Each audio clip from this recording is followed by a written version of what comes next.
tener. Vamos a explicar las llaves para entrar ahora, desde el atrio, altar y luego todo lo que va pasando hasta el lugar santísimo. Cada cosa que les voy a hablar es una llave espiritual, ¿correcto? Entonces, voy a empezar por el atrio, que ustedes lo tienen en su imagen, me hago para un ladito, ¿cierto? Esa imagen, el atrio, por eso lo otro se ve tapado, pero el atrio ya sabemos exactamente qué fue lo que pasó. El que se queda en el atrio es el que recibe el sacrificio del Señor Jesucristo, cree que el Señor Jesucristo murió porque Él fue allí entregado en el atrio, en el altar de sacrificio, pero esta persona es salva, sin revelación, sin entendimiento y simplemente se queda en el altar de sacrificio, que es un altar de bronce. Ni siquiera llega a la entradita del lugar santo, que es donde está la fuente de bronce donde me puedo ver para acceder al lugar santo. ¿Listo? Hasta ahí vamos claros. Entonces, la mayoría, desafortunadamente, de la iglesia está en el atrio. Son gente salva, pero sin entendimiento, sin revelación, y se quedaron allí, simplemente, y nunca van a cumplir su función como sacerdotes. ¿Listo? En el altar de sacrificio que se encuentra en el atrio, ¿cierto? Fue el sacrificio de Jesús, el Cordero Perfecto. Allí fue derramada su sangre, fue presentada en el lugar santísimo por él mismo. Es decir, me hago otra vez a un ladito. ¿Qué hacía el sacerdote? La parte, entonces salían hasta la puerta, y en la puerta, entonces el sumo sacerdote decía: Shalom, reconciliados hemos sido por un año, porque recuerden que el sumo sacerdote solamente iba una vez al año, ¿correcto? Y los sacerdotes sí oficiaban solamente en el lugar santo. ¿Listo? Hasta ahí estamos bien. Luego, entonces, en ese altar de sacrificio ya se hacía eso, ¿listo? Y luego pasaba a la fuente de bronce, y en la fuente de bronce, ¿el qué hacía? En la fuente de bronce el sacerdote se bañaba las manos, se bañaba los pies para poder acceder al lugar santo, ¿cierto? Por Cristo Jesús fuimos reconciliados eternamente y para siempre. ¿Listo? Tú y yo ya no tenemos que hacer sacrificios porque Él hizo el sacrificio perfecto. ¿Cuál es tu sacrificio? Entre comillas, ¿cuál es tu sacrificio perfecto? La obediencia, porque la palabra dice que la obediencia es la mejor adoración. ¿Listo? Terminamos atrio. Entonces, usted quiere entrar al lugar santísimo, ya sabe que es la fuente de bronce en la entrada. Entonces, entras básicamente a la fuente de bronce. ¿Listo? A la fuente de bronce no, sino al lugar santo. ¿Listo? Ya entendimos qué es la fuente de bronce, y simplemente para cerrar esta parte del tabernáculo, leamos el Salmo 139, 23, 24, que dice: examíname, oh Dios, y conoce mi corazón, pruébame y conoce mis pensamientos, y ve si hay en mí camino de perversidad. Y mire lo que dice la parte final: y guíame en el camino eterno. Es decir, lo que está diciendo es, ahora, ¿cierto? Si tú eres limpio, ya desde ese punto de vista, te va a guiar al camino eterno, y el camino eterno es el lugar santísimo, ¿correcto? Cada paso del tabernáculo es una llave espiritual para avanzar a niveles de revelación, entendimiento e intimidad. Es decir, es para que tú accedas a una vida de reino, que era lo que el Señor Jesucristo nos decía, como una vida y vida en abundancia. Ahí toma sentido las palabras de Juan el Bautista, que dice: arrepiéntanse porque el reino de Dios se ha acercado. Si usted se arrepiente en el sentido no de ser salvo, sino su arrepentimiento de limpiarse a diario, de estar realmente en comunión con Dios, usted se acerca al reino, y el reino es el lugar santísimo. ¿De acuerdo? Tú decides si te santificas en la fuente de bronce y avanzas, o te quedas en el atrio sin ejercer nunca tu función sacerdotal, salvo sin vida en abundancia. De eso está llena la congregación. La vida en abundancia la encuentras ¿en dónde? En el lugar santísimo, no hay otro lugar. ¿Listo? Cada espacio estaba separado por cortinas. Cada espacio es una dimensión espiritual. Yo quiero que usted entienda que cuando usted pasa al lugar santo es una dimensión espiritual, y cuando pasa al lugar santísimo es otra dimensión espiritual. Llama la atención que entre el lugar santo, al pasar al lugar santo había una cortina, ¿cierto? Y para el lugar santísimo había otra cortina. Pero les dejo esto para que lo revisen y lo estudien, después trabajaremos ese tema. En las cortinas había una orden, y las cortinas dice que deben labrar querubines.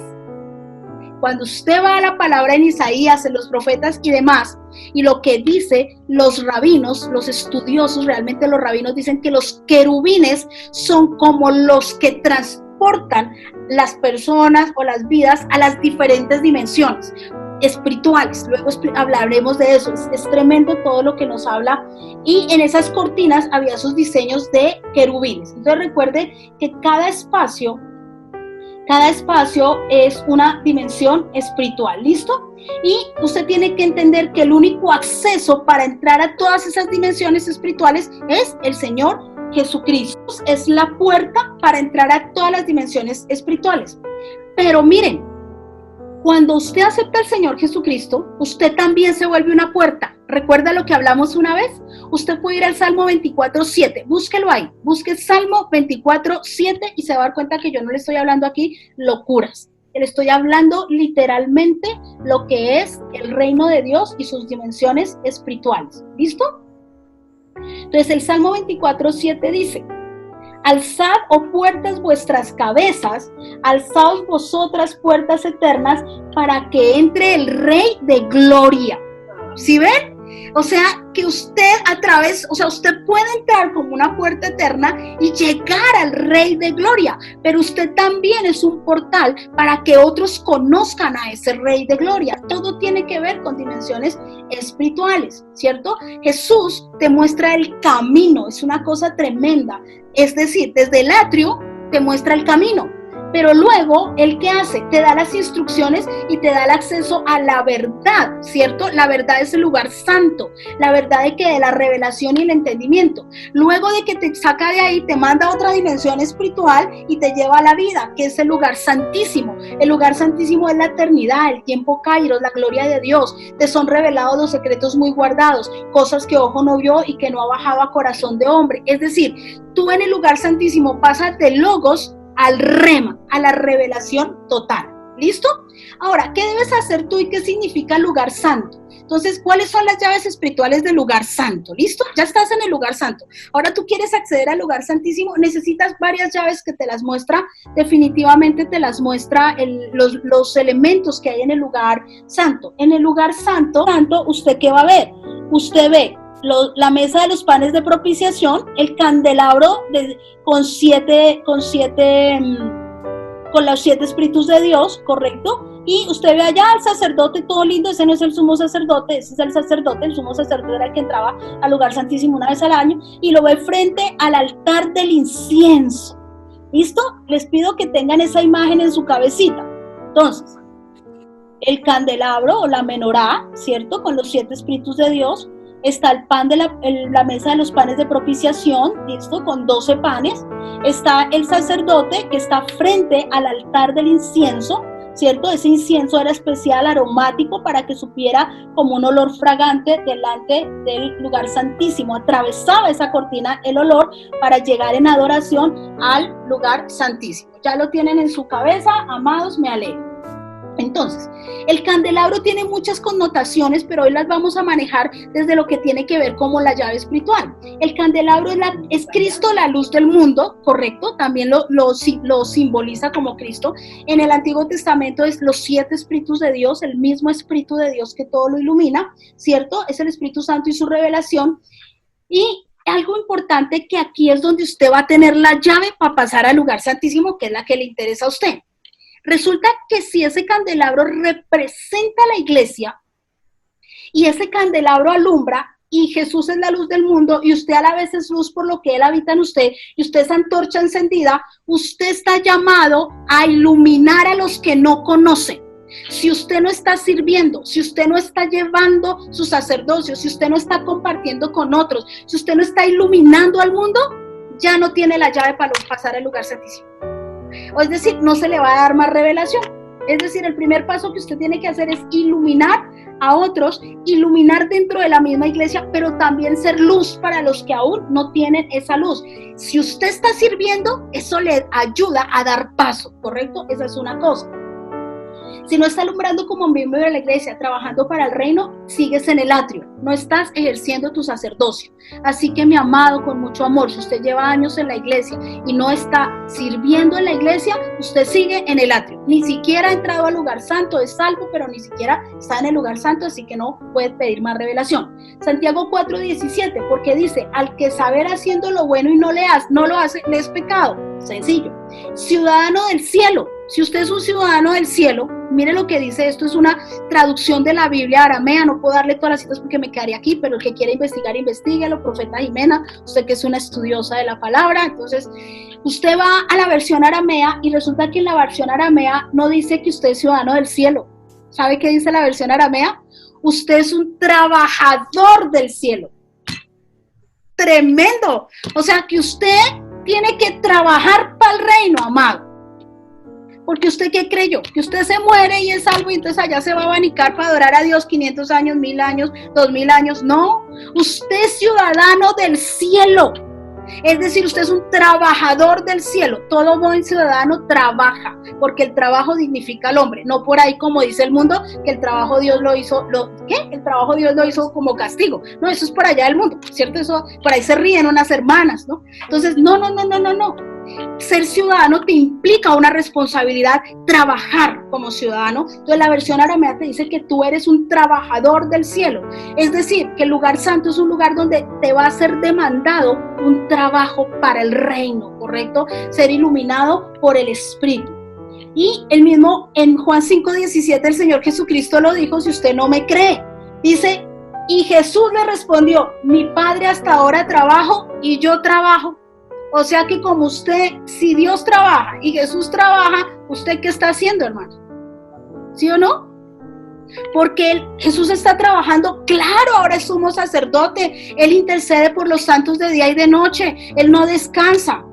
¿Y Dios qué hace? Pues sostiene el universo casi nada. Si lo suelta, usted y yo nos estrellamos contra el universo porque todas las leyes del universo van a hacer que la tierra se rompa en pedazos. Es decir, Dios trabaja, Jesús, papá trabaja, el Hijo trabaja y tú tienes que trabajar porque eres ciudadano del cielo. Eso no todo, solo te da derechos, sino deberes. Pero también encuentras la mesa de los panes, ¿cierto? Esa mesa de los panes, básicamente para no ahondar en esto, porque sé que hay gente que de pronto y no es la idea confundirlos, esa mesa de los panes, ¿cierto? Básicamente, ¿qué comprende? La revelación, pero mire que yo le tuve que preguntar esto a Dios, porque yo dije, bueno, ¿qué diferencia hay entre los panes que hay en el lugar santo y el maná del lugar santísimo? Uno puede, ay, ambos son Jesús. No. Sí tienen que ver obviamente con Jesús, pero en funciones diferentes. ¿Qué son y qué sentía yo del Señor? ¿Qué son los panes? Si ve que hay varios panes, ¿cierto? Eran 12 y además cada 8 días tenían que ser cambiados por el sacerdote. Eso no duraba un año, porque pobre sumo sacerdote cuando entrara ya eso no servía. Entonces eso, cada 8 días tenían que ser cambiados. Entonces, ¿qué sentí yo del Señor? Usted pregúntele a Dios. Es la revelación en el lugar santo, te está dada la revelación de una palabra progresiva. Cada tiempo, es decir, eran 7 días que duraban para entrar. 7 es perfecto. Es decir, en cada tiempo perfecto, el Señor te da una palabra de revelación para una situación determinada. Tremendo. O sea, cuando tú estás en el lugar santo tiene que ver contigo. Cada 7 días el sacerdote cambiaba el pan. Es decir, eran tiempos perfectos. Y hay palabra que te es dada en el tiempo perfecto. Una revelación progresiva. ¿Listo? Pero también encontramos el altar de incienso. Ya estos altares estaban en oro. Recuerde que el de afuera estaba en bronce. Este de adentro está en oro porque tú ya estás en un nivel espiritual mayor. ¿Listo? ¿Qué es el altar de bronce? El altar, esa es la otra llave que te está dando el Señor. Primero, servir, que tú pidas revelación para cada situación de tu vida, ¿sí? Que tu vida entera sea dirigida por Dios para luego poder tener revelación para otros. Y la tercera llave que te está dando tiene que ver con la adoración, que es el altar de incienso que ustedes ven a la entrada. Pero no cualquier adoración, es la adoración en espíritu y en verdad. Y ahora toma sentido, porque es que hemos visto tan por encima la palabra, amados. Ahora toma sentido Juan 4, 23, 24.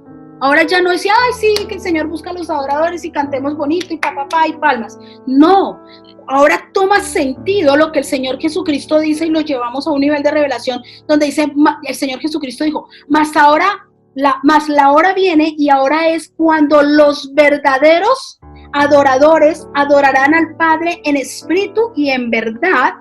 Y miren, aquí es donde quiero que usted pare, porque también el Padre tales adoradores busca que le adoren. Dios es espíritu y los que le adoran en espíritu y en verdad es necesario que le adoren. ¿Dios necesita de su adoración? Si usted no lo adora, ¿él deja de ser Dios? No. Tomen sentido. El que necesita adorar es usted.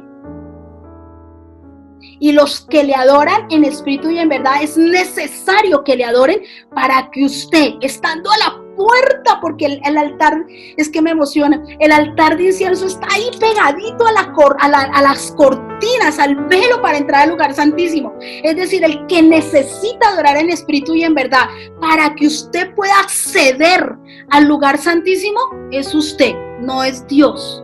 Dios no necesita su adoración. El que necesita adorar es usted. Porque Dios con su adoración o sin su adoración sigue siendo Dios. ¿De acuerdo? Entonces mire cómo cobra sentido, entendiendo que cuando dice es necesario que le adoren en espíritu y en verdad. Un día María Camila predicó sobre esto. La verdad es Cristo. Es necesario que le adoren en espíritu y en Cristo.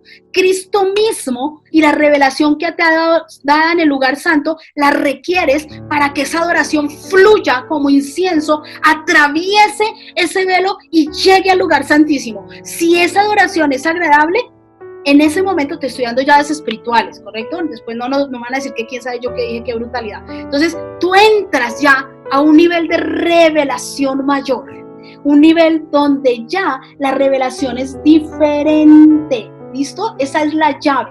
Y entramos, y con esto quiero cerrar.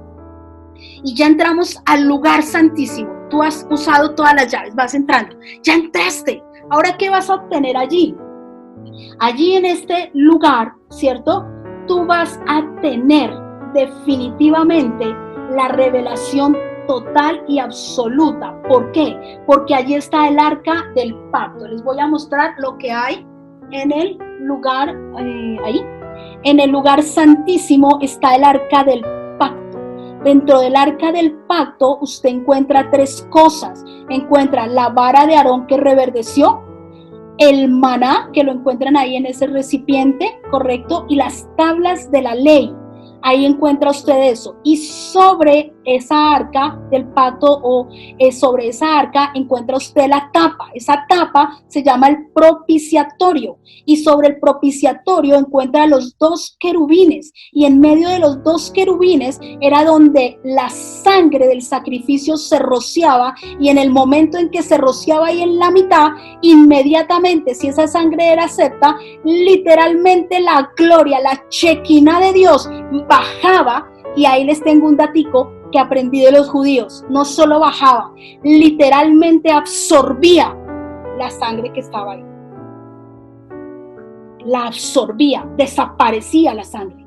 Él la absorbía como diciendo, me acepto el sacrificio. Ahí fue donde se presentó directamente el Señor Jesucristo. Literalmente Él llegó y Él literalmente bajó la chequina y dijo, hijo, tu sangre es perfecta. Pero ahora no tienes que volver a presentar sacrificio. Ahora ya el sacrificio ha sido único y perfecto y para siempre. Yo diría amén. ¿Sabe qué dicen los judíos? Ahorita les muestro la otra imagen. Ellos dicen, los rabinos dicen, que lo que sucedía en ese momento cuando el sumo sacerdote estaba dentro en el tiempo antiguo, antes de que enfrentara a Jesús, habían algunos sacerdotes que esperaban detrás del velo en el lugar santo. Y los que estaban ahí decían, o ellos dicen eso dicen los judíos, que literalmente ese velo que fue el que se rasgó cuando Jesús murió, ¿cierto? Ese velo literalmente se sentía como se movía y respiraba, porque la presencia de Dios era el mismo Espíritu de Dios, que en griego es neuma, es el respirar de Dios. Y eso era lo que hacía que se absorbiera la sangre del sacrificio. Cuando el Señor Jesucristo entró, que eso nos lo habló la profeta el miércoles, Él entró directamente, ya no era un cordero cualquiera, ya no entró con miedo, ¿sí? Bueno, hoy no les voy a contar eso, pero el sumo sacerdote entraba exponiéndose a que de pronto muriera dentro. No, Jesús entró, y Él entró con su sangre, y inmediatamente bajó el Espíritu y absorbió la sangre perfecta del cordero inmolado, el respiro de Dios. Y cuando absorbió esa sangre, usted y yo fuimos liberados. de una vez y para siempre, amados. Y yo diría amén. Y si lloré cuando Jimena predicó, aquí no lloro porque estoy en cámaras, pero ya lloré mucho. Dice, Dios, Señor, porque nosotros necesitamos aprender tanto de la tradición judía, no para volvernos judíos ni mesiánicos, sino porque en ellos hay secretos como este de cómo respiraba. Usted se imagina lo que sintieron esos sacerdotes el día de la Pascua, cuando Jesús murió, y en ese mismo momento ese velo tremendo se rasga de arriba abajo, era un velo muy pesado, se rasga, y ellos ven a cara descubierta la gloria de Dios. Dijeron, aquí nos morimos, no hay nada que hacer. Sin embargo, no murieron, porque de alguna manera, si luego lo aceptaban el Señor Jesucristo, iban a ser perdonados y tenían que salir a contar el testimonio de lo que había pasado. Entonces, mis amados, cuando usted llega al lugar santísimo, ya no se presentó un cordero ni la sangre del cordero. El que se presentó fue ¿quién? Jesús, el cordero perfecto. Y a ese lugar, mi amado, cuando Jesús entró y usted lo aceptó como Señor y Salvador, ahí donde usted vio a Jesús, usted tiene acceso, mi amado. Usted puede entrar, no tiene que esperar a morirse, pero necesita todas esas llaves. Pero usted decide si se queda en el atrio o llega a ese lugar santísimo, ¿cierto? Ahí dentro voy a explicar rápidamente las tablas de la ley. ¿Por qué las tablas de la ley, amados? ¿Qué sentía yo del Señor? Usted pregúntele si Dios le revela otra cosa. Las tablas de la ley fueron escritas en piedra, pero cuando usted llega al lugar santísimo, definitivamente esa ley es porque es grabada en un corazón que ha sido transformado en un corazón de carne. Cuando usted ve esas tablas de la ley, ya no es la tabla de la ley, a usted ahí mismo le es revelada la Torá viviente, que es el mismo Señor Jesús. También encuentra el maná. ¿Se acuerda que antes dijimos que los panes eran para una revelación progresiva? No, este maná es la misma comida del cielo, es eterna, no pasa. Son revelaciones profundas que Dios te va a regalar y que no son para ti, son para la iglesia, son para la guerra espiritual, son para que definitivamente la iglesia gobierne, son las verdades reveladas, son estrategias de reino, de adoración, proféticas, estrategias de guerra, diseños celestiales. Si ves que ya pasaste a un nuevo nivel, ya no se trata todo de ti, amado. Pero primero necesitas el lugar santo para que te sea revelado para tu vida ese maná, pero luego esos panes, de propiciación, pero luego el maná es la revelación ya de guerreros, de soldados, y la vara de Aarón es lo que te representa. Allí tú estás completamente seguro de la vida eterna, ya tú te sales del cronos y tú entras a un fruto permanente celestial, ¿correcto? El propiciatorio es la cubierta, la presencia misma de Elohim, la gloria misma del Dios viviente guardada por los querubines. Y aquí lo dejo, amados, porque esto tiene una cantidad de cosas. No hay más que hablar, no voy a predicar más de esto porque eso luego será para un estudio más profundo. Pero yo les digo, mis amados, que si el Señor permitió que les fuera revelado al menos algo, porque sé que aquí no hay una revelación total, de las llaves para que usted llegue a ese lugar santísimo, definitivamente las sacamos del estadio, amados.